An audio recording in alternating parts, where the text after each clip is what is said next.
Hello, Enchanted One. It's Enchantress Shane, and I'm here the weekend of the 4th of July, and I had this whole idea of what this holiday was about. But I didn't really know. There was like, okay, the 4th of July, fireworks, barbecues, all this stuff.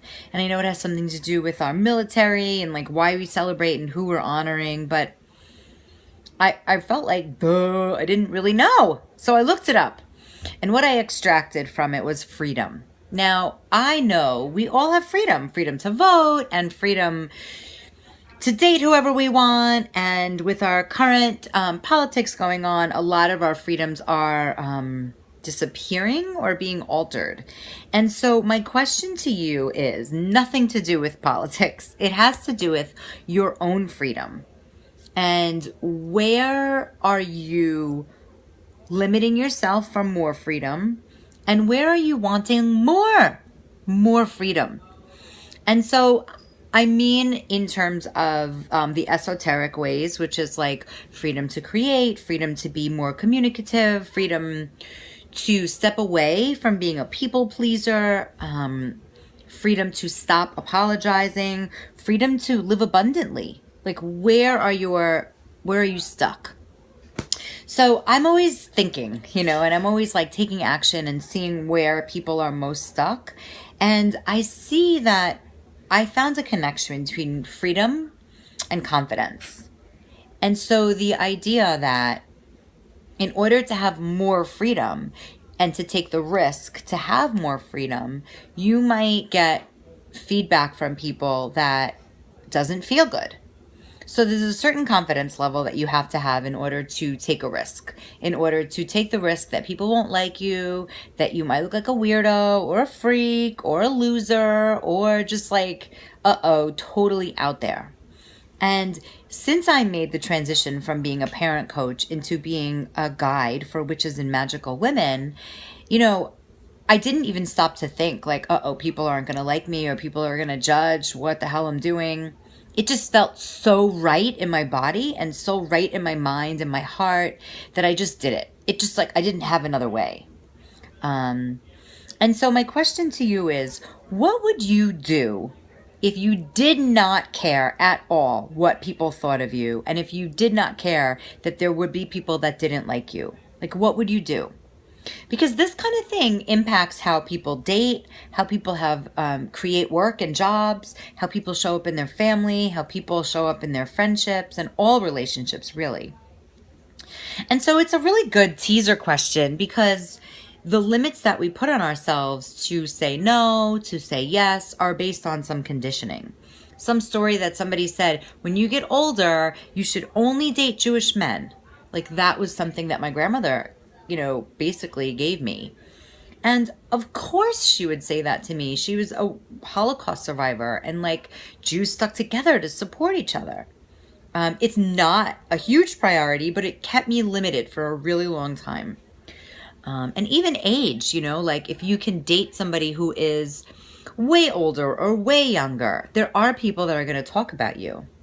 When I released the news that I was a stripper for 11 years, at the same time I was a preschool teacher, I didn't get a lot of shitty feedback because I was ready and I had the confidence to deal with it if they did, right? So there's always this fear of like rejection or shame or something's going to come up. If I speak my truth, people are going to lash out at me. People are going to judge me. And while that might happen, the biggest tool to combat anything or anyone that is making you wrong, is finding yourself right, but also the confidence. Confidence to be like, I hear you, and this is what I'm doing anyway. So it could be because you're in an interracial relationship. You could be dating someone older or way younger, and it's like against the social norms. Ew, and I hate even doing this. It's so annoying. I was just watching, I was indulging in this author. I forgot his name right now, but I will follow up in the comments or I'll remember it. Anyway, he was talking about how many social norms we have that give us this space to be safe or to be understood, when instead of just like saying, fuck it, I'm just going to talk the way I want to talk. And why quote things? Why do this? It's so annoying. Anyway, he went off on a total tangent about it, and I've been really indulging in learning about him. And Alejandro is his first name, Jabanowski? Something like that. Anyway, he is the creator of psychomagic. He's a psychotherapist and does a lot of amazing work with the tarot cards. And he's an older man from Peru, Chile.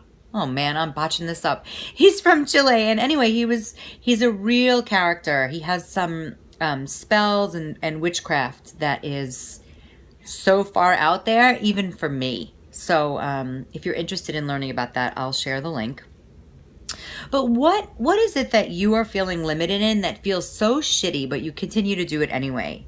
Like, is it working a 9-to-5 job? Is it dating in your age range or in your type of culture? And it really doesn't feel good, and it actually is really annoying. Are you dealing with your family or your mother telling you that your body is still not at the right place?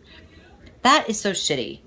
But it happens still. Women in their 30s and 40s, their mothers are in their business about their body. So that's my question to you. And whether you respond in the comments, which is always awesome, or just write it in your journal. Like, where I want to be free from conditioning. Where do I want more freedom? Anything along those lines. Where am I following the social norm so that you're accepted and liked? Ugh. And what would you do? This is the bigger question. What would you do if you were totally free? Totally free.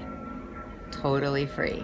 Where people had things to say about you, but it just didn't mean so much because you had the right amount of confidence. Where is that? Is it in your love life? Is it in your work life? Is it in the way you dress? Is it in the way you create? How do you show up that you wish you had more, that you gave yourself more freedom? Woo, even talking about it feels really relaxing because there's ways that I'm limiting that I don't even always notice. But when I do notice it, the universe gives me a right smack in the face opportunity to deal with it. So I really look forward to hearing your answers about where you feel so limited with your freedom. And we're still in the middle of our 21-day indulgence game, so hop on board. If you want to hop on board with that, we get 2 emails a day with some suggestions, and then you post on your Facebook. There is no private group because I want you to take this work into the world. So you can go to enchantedembodiment.com/indulge21. The Awkward Enchanted Coven, the next one, it's for the autumn, which is the next season in the Wheel of Witchery. It starts August 15th. So for that, you can go to enchantedembodiment.com/coven. What else is going on?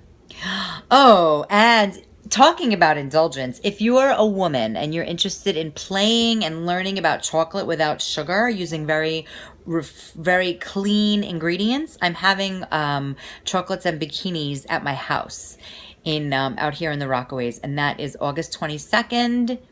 That is not the truth. It is July 22nd, and it is $150 all day.